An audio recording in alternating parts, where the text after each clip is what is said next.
Hello everyone and welcome back to the channel. I am Abe with MysticGenMara.com, a small town mystic from the middle of Idaho. And my light is really being weird today for some reason. Oop. Okay, well I guess that's where we're at. Tonight I want to introduce you to one more of the kind of powerful Wiccan leaders that we would say is part of our history if you're looking at the Wiccan history, and that would be Sybil Leek. Before we get into that, I do have a new crochet project I'm working on, and it is in a merino wool and cotton, I believe, little shawl. This is all the further I've gotten on it so far, but it's got really cool colors, and then as it grows it will add in, if this if the colors show up correctly anyway, it will go from that to this, which is a little bit of greens and reds with some white, and then it will end with just pretty much a solid red. There is some subtle variation in the red, but it's not super noticeable on camera, on this camera anyway. In IRL it's really cool, but as I progress with the colors I'll keep showing that to you guys. But let's dive into Sybil Leek. She was born, okay, I'm going to make this statement right now. Her history is a bit interesting, as most of it is only from her perspective, what makes her kind of look better. I will say, once she became a public figure, there's a lot more documentation to like line things up, but some of the beginning stuff is a little bit interesting, so we'll just go with that, starting it off. So Sybil Leek was born in February of 1917.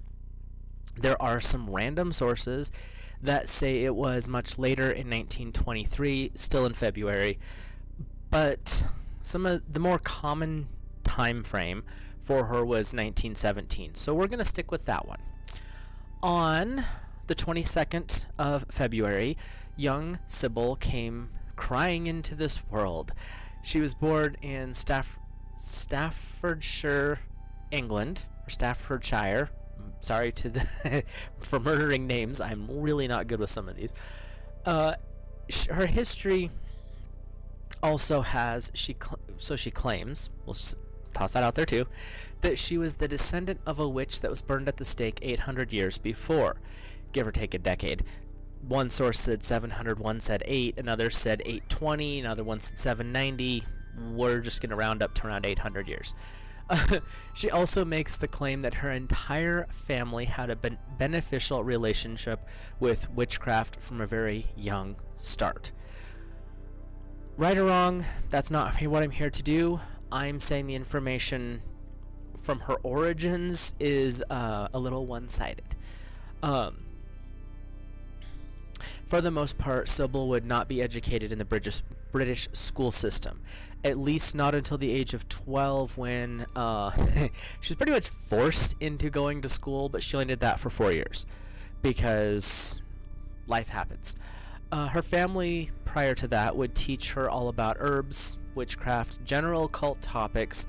Her grandmother taught her the metaphysical side of astrology, a little bit of it, because she expanded that knowledge later. And her father, so she claimed, taught her the proper way to draw a chart, at least according to Sybil. She also learned a small amount of the Holy Kabbalah through all of this mix. The one thing that I thought was interesting is Sybil claimed that her family was very closely friendship with, connected to Aleister Crowley. That was her claim. Crowley kept really good notes of the people that he was associated with, and when I saw this claim when I was researching Sybil, I started digging into Crowley, and I never found any cross-reference to that, only her claiming that. So again, who knows? They may have been friends at some point or acquaintances or something, but according to Crowley's copious note-taking, there wasn't any connection there. So who knows? Again, that's some of the stuff from her early life is from her view, so it could be a little interesting. Where was I? According to her life, she learned more than just occult stuff, though. She would read through the Bible. Apparently, she'd read the entire book by the age of 14, so she claimed. She also read all of Shakespeare's works, which is impressive even today. I know adults who haven't read all of Shakespeare. She also read many Eastern philosophies and religious texts. Family lore says that Sybil learned the most about the craft of the wise from her grandmother specifically, and shortly after being put into the British school system, she ended up going to France for her full initiation into the craft. According to Sybil, the oaths that were taken at that time were taken to dedicate the entirety of one's life to the craft. These oaths are not to be taken lightly, and I 100% agree with her on that. To make a vow to follow the path, especially this path, is a huge life decision. The oaths acknowledge a supreme being. There's some basics here. Understanding that we as a human carry good and evil within us, we strive to clear the evil and build the good. And then because she was part of a lineaged group, so she claims, if you are in a coven or a group, when you take your oath, you take it to the supreme being, however that manifests. As I said with Gardner, there was a collection of them. But you also take your oath to the coven. So you are there to also help the goals of the coven. Normally, by the time you're taking oaths, you already know what your coven is going to look like, the kind of people that are in it, and whether or not you're okay with that. So, and I have to agree with her. And I will say, from an outside perspective, looking at all of this, if you're taking an oath to a coven, to a lodge, to a church, or a group, you have, first of all, you had better know who you're joining, and understand that these oaths that you take should be made when you are of age, depending on how mature somebody is where that age fluctuates. It could be as young as 13, it could be as old as 26. But when you're of age where you're consciously aware of your decisions, that's when you can make those decisions. My personal belief, this has nothing to do with Sybil, this is just overall, is you should never force your group, religious, spiritual practice on another. You can teach them, that's fine. Allow them to make the oath when they are ready. And that goes for baptism, so full submersion or sprinkling. That goes for covens, lodges, all of it. Train them, show them, live the example, but let that person make that decision, because when you do, that is a lifelong commitment. Like I said, I agree 100% with Sybil on that. Back to Sybil. Sybil worked in various media organizations when she was younger, and even when she was 14, 15, so she's, again, according to her, she helped with the contacts within the craft to help with documentaries and other shows, information on various topics, from herbalism to Wicca to all of that kind of stuff. But she, at a very young age, was involved with the media at that time. Sybil did marry at a surprisingly young age. She was 16 when she first got married. Really not uncommon for that time period. This was like 1930s. But it was said that she married a music teacher and a pianist. That's fine. but he was 24 years her senior. So there's that. The newlyweds, though, would only have about 2 years together before he would pass away from an illness. After Sybil's husband passed, she was 18 at the time, she moved back in with her grandmother. And this would lead Sybil to connecting with at a deeper level and eventually moving in with the New Forest Gypsies. She would remain with that particular group for around 2 years again, but then she would return to her family fold and the connections therein. Sybil, just around the same time period, developed a very strong entrepreneurial spirit. After moving back home, after being with the Gypsies, she, and I am using that term because that's the term they keep talking about, and I'm not talking about the Romanov Gypsies. The New Forest ones were basically some, I guess we're going to use the modern term, hippies that lived out in the woods. I dug as much as I could, and that's kind of how it looks like. They're much more cleaned up now because there's still a group of them that exist, but at the time it was a little interesting, to say the least. She would eventually move back home, though, and she would end up opening 3 antique shops. That's impressive. You're like 22, 23 years old, and you own 3 stores, 3 businesses. She would eventually move into a house behind one of her shops in Burley, which is, again, you're 23, 24 years old, out on your own, 3 businesses, at least in your name. Not many people today can make that claim, but I have to give her massive credit. Again, kind of like Pixie with the tarot. She had things going for her quite well. The biggest difference, just comparing Pixie and Sybil, is Pixie Smith was not as strong-willed. Sybil was pretty much, oh, you ain't telling me what to do. She was a force to be reckoned with even at a very young age. Sybil also helped parapsychologists around that time in Britain. There's one in particular by the name of Benison Herbert that kind of propelled her into the public spotlight. She was a very eccentric woman. And like the images that you can find online, for example, this one. This was in like the mid-70s, late 70s, something like that. She was just, and what's sitting on her head up here on the top, that's her crow. That was one of her familiars, and that particular one I think lived until 1969, something like that. So this was maybe mid-70s. She had a fascination with these creatures, and that was her familiar, was the crow, the jackdaw.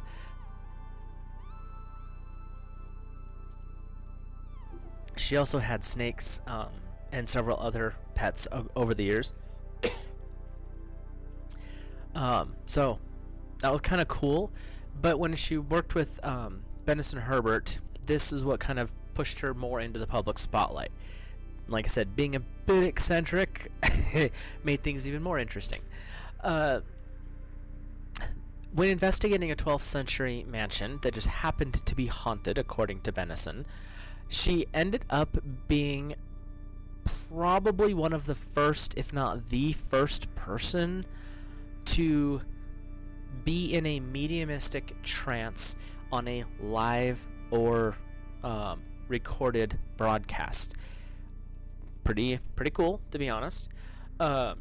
Apparently the trance, she started to feel heavy when she went into this building, and while she was in there, she felt the other spirit starting to really like push into her body.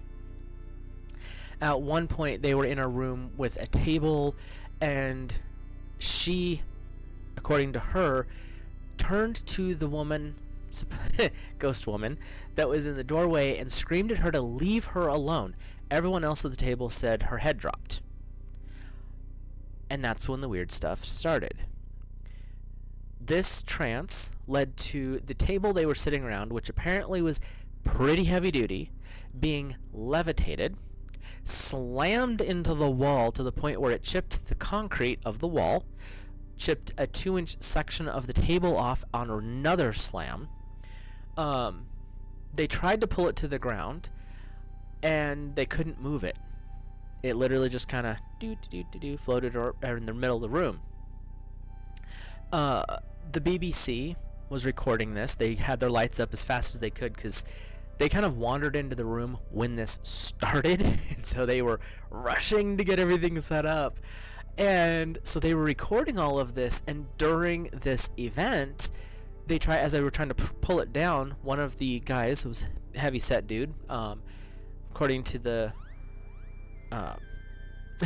information from this event, this particular gentleman weighed over 220 pounds, so he was a hefty guy, jumped onto the table and tried to force it down, and he was pitched off like he weighed nothing more than a feather. Flew across the room type thing. And eventually she started to come out of the trance, and the table crashed back to the ground. She came out of it remembering yelling at the person in the door, and they said, "You never yelled at anybody, your head dropped." And then they told her what happened, and she had no memory of any of it. BBC was very excited by everything that was going on, and they were exceptionally happy to show this to everybody at the time. And of course, with Sybil having her eccentric, I guess you could call it, streak, this led people to her shop. A lot of tourism flooded into her 3 antique stores. But this particular eccentricities and the media and all that fun stuff would lead to some very grumpy neighbors. And her landlord was one of the grumps. Her landlord eventually would have, it is said, had enough, and would refuse to renew her lease on her Burley house and her store unless she recanted all belief in Wicca, witchcraft, psychicism, and the paranormal. When you tell a person, especially a woman of her nature and her class, who I would define as a force of nature unto herself, "You do what I say or else," what do you think happened next? Off to America we go. She pretty much was like, bye Britain, packed her bags and moved. So she moved to the United States. Here she would study further into astrology and become a full professional astrologer. Pretty cool. And eventually she would say that astrology became her first and primary love. Other things would come in and out, but astrology was the thing that was the most consistent in her life and the thing that she was most passionate about.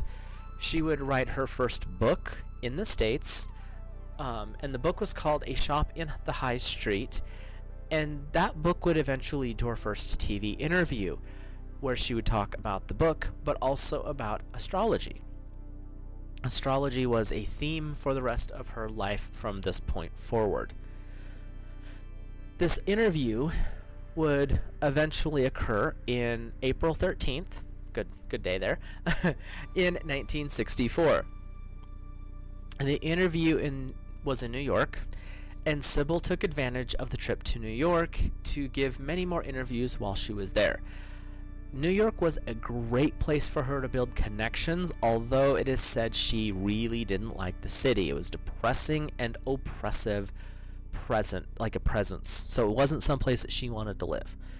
But one of the people that she connected with while she was there was a parapsychologist by the name of Hans Holzer, and he sought her out and invited her to join him on investigations. Together, they would appear on many TV and radio shows talking about parapsychology. Eventually, Hans would have his own sort of, kind of, what we'd call today reality TV show. They're not new. Happened in 64. And Hans would investigate or be told about a haunting or some form of paranormal event that was occurring at a location. He would research it with his team. He would not tell Sybil, according to him, anything about it. He would not tell her any of the locations. He would say, "I'm picking you up Tuesday at 6 p.m. or whatever." And he would go get Sybil, and then they would go to a location. He would have someone taking down notes as to how she was feeling, what was being thought about as she was going towards the location. She had no idea where she was going, no foreknowledge, supposedly. And I don't have a lot of reason to doubt this. I'm just tossing that out there. So she would eventually go to the location and do what is called in psychic communities a blind reading. No foreknowledge, no nothing. You show up in the car, first impressions, what are you seeing, what are you sensing, what are you feeling, and she would start to talk and walk through the situation. He tried to keep the readings completely honest. He even had basically a third party make sure that there was no connection when he was in the middle of a research project, so she wouldn't know what he was doing. He would never, according to him and according to those around them both, he never included her in any investigation of the research or locations, and before her just taking her to the location itself. I have to say, it sounds like they tried to keep everything above board, which is awesome. After this particular wild ride around New York and all of the chaos that went with it, Sybil would eventually move to Los Angeles. She wasn't a big fan of New York, so she wanted to get out. Here she would end up meeting Israel Regardie, and she would meet a lot of cool people throughout her life. While she was around Regardie, she did learn and deepen her knowledge of the Kabbalah, and she learned a lot more about Crowley through Regardie. As I said before with Regardie, he was Aleister Crowley's personal secretary for about 2 years, and they stayed in contact up until Crowley's passing. So she did learn a lot. She also studied a lot of Gardner's work and brought that into the limelight type of a thing. She bounced between Los Angeles and Houston, Texas, which was an odd combination, but she liked both areas. She even would eventually end up in Florida, but we'll get to that. Sybil was, as I said before, a very strong-willed woman. As a witch, she stood out in the world of Gardner and Alex, because Gardner was his own he was a force of nature in the masculine. Alex, in his own right, was. Maxine Sanders stood up with Alex, but they were a joined force. Sybil was on her own, and she took that limelight and was like, look at me, everybody. She was a little bit different than both of them. She did not like the nudity that Gardner espoused. That's fine. She also rejected the drugs and mind-altering substances that were being really heavily brought in during this time. And the biggest reason was, when you are in divine connection, that is going to fog the mind. It's going to mess up the connection. Leave it out. Gotta give her credit. Again, I kind of have to agree with that. She used her wit and her charm to spread the craft of the wise, where Gardner, with his eccentricities and family money, pushed it into the limelight, really was the first. Alex and Maxine would take that and amplify it through the media. Sybil, when you see her, and I'm not saying anything mean, but as a TV personality,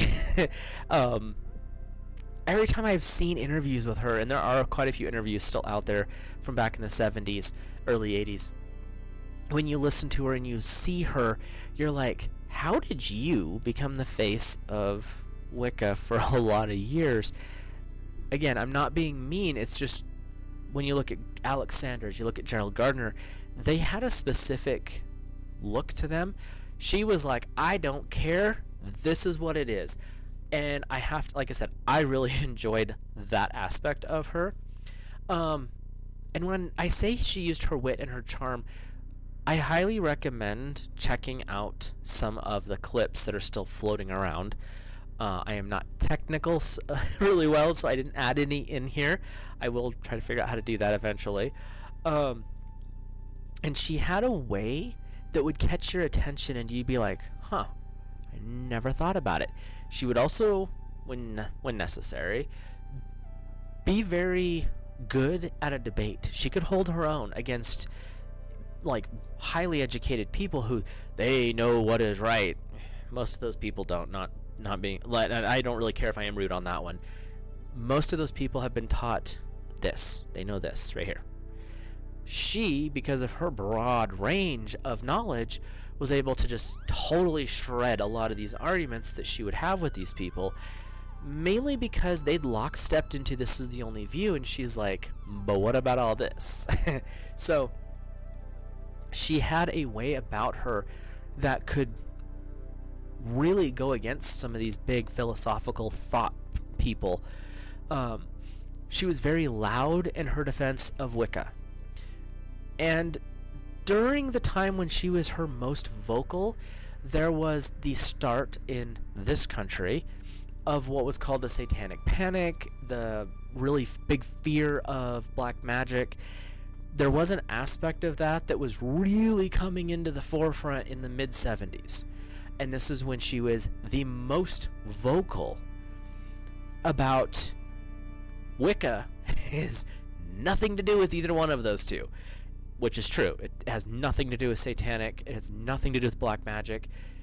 It is so different than that. And that's what she was very loud about. Now, the one thing that I thought was interesting as I was going through her stuff, because I didn't realize this about her, watching and hearing clips and, her work, a lot of her books are falling out of print, so there's not a lot that you would find this, but I did run across this little quirk here. And it is, she had a very loud, and she was very bold with her opinion on cursing. Not just saying swear words, but like magic, cursing, binding, things like that. She had no problem placing a curse if she believed the recipient deserved it. It was a karmic balancing act, is how she would look at it. Not in those words, but that was what her action was to it. Tying that into Wicca, I'm not sure how I feel on that. There's a lot of people out there that are okay with it. A lot of people are not. If you look at what the Wiccan Read says, and I've went over that a few times before, it's pretty clear on the law of return. What you send out comes back, times 3, times 7, times 10. I'm not exactly sure if I agree with her opinion on the cursing aspect. My thoughts are, let the Lord and Lady deal with it. Keeps your hands out of the mix. But she had a slightly different view, and that's fine. That's just, it is what it is. Oddly enough, though, not everyone liked Sybil. Surprise, surprise. It was said by one of her students, that one of her students actually claimed that Sybil would mix a little bit of truth and a little bit of lie and spread chaos wherever she went. I paraphrased. There's an exact quote, but when you read the quote, by the end of it, you're going, what? And it's not a bad quote, it's just very wordy I simplified it, so it made more sense. The student claimed that Sybil did great harm with no thought to the consequences or to the feelings of others. Not the best role model, that's fine. I feel like this particular student, my opinion, was someone who thought that their emotions and their feelings were more important than someone else's freedom to talk. You can be offended over there. Whether you didn't like Sybil or not, she had the right to say what she said. And if it worked, great. If it didn't, then it's not for you. That's the beauty of Wicca and basically the white side of metaphysics. Everyone's going to find a slightly different path, and Sybil had her own entire path. She literally carved her own life. She helped bring the knowledge of psychic gifts to the public eye. She was a very powerful psychic from the interviews and what little I could find of her works. Her books have fallen out of publication. I would love to see them come back. I can't even find Kindle of most of them, which is a little bit strange. You can find Kindle or Nook or whatever of almost any book. It's really hard to find hers. She also liked to show how spirituality bridged multiple classes of metaphysics. Just because you followed Wicca doesn't mean you couldn't study Kabbalah, doesn't mean you couldn't study astrology, doesn't mean you couldn't study tarot, couldn't join Golden Dawn. She believed basically all roads lead to source. Again, cannot argue with that. She had some interesting views, but she really did truly love and live her craft. She wanted people to understand it. Understand it for awareness. You don't have to join, you don't have to believe, you don't have to practice. But understanding keeps hatred at bay. Understanding opens the door of communication. And that's what she was aiming for. Like her or not, and a lot of people don't, and that's fine. But she really did have a good heart from what's out there. I never met her. Unfortunately, Sybil left this world in October of 1982. On the 26th of that month, it is said that cancer would take her to her final resting place while residing in Melbourne, Florida. At the time of her death, according to the documents I could find, she was 65 years old. There is one or two references that say she died in 83, but the majority of the stuff that I found, I didn't look up a death certificate, but the majority of everything I found said it was in October of 82. So, but she really, considering what she did in her life, she didn't have that long of a life. Most of these guys live to be a little bit older than that, but not so much her. In her life, she was a very prolific writer. She had written over 60 books. I'm not kidding. I looked it up. I double-checked it. I looked on Amazon. I checked a whole list of other websites. The woman wrote a ton of books. That's the reason I know there's not a lot of them still in print. If you can find them, that's amazing. Because to me, that would be a piece of metaphysical history that we're going to lose if it's not being brought back into publication. She also had an internationally syndicated column based on astrology and metaphysics. And she, from what I could find, really did want people to understand.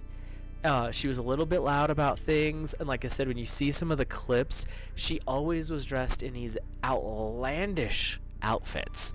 I mean, like this, if you could see in color from what I've seen of her in the 70s and early 80s, this would be like the shawl would be something purplish. This dress would either be radiant purple or bright green. She would have these beautiful big necklaces. Some of them looked exceptionally gaudy, whatever. But she was very eccentric, and it was pretty cool. When she passed, with her excessive media presence, she would actually pass away a millionaire. And apparently she had a son. I could not find a lot of information about him, but he is in charge of the estate, and so there's a little bit of information you might find about that. I couldn't find a lot. I just found out that she had a son and that he was taking care of the estate. Who knows, maybe he'll be able to get the books back in print if he's still with us, because the last information I found on him was from like 2010, so who knows. But I just thought that she was kind of an interesting person. I read about her a lot in various other works. Not a lot of this mainstream, especially the Gardenian or Alexandrian lines, tie into her very strongly. She was her own thing.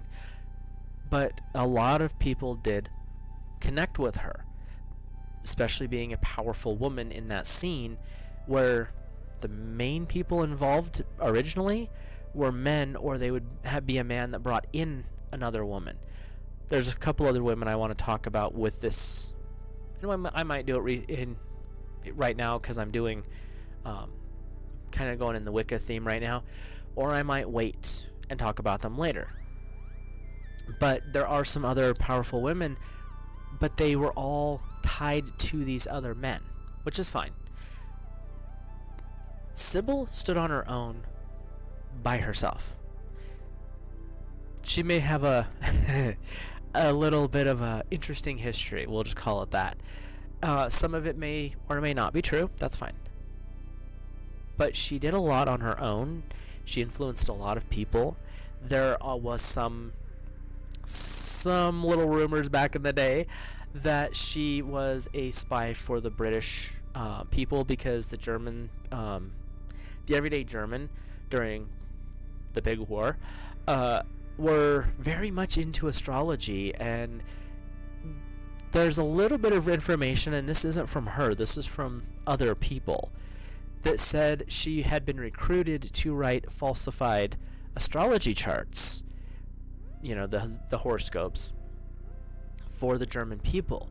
And so they were being fed into Germany, and they were all these false horoscopes implying bad days, implying bad things happening, not winning wars, to demoralize the population and turn them against the big war leaders.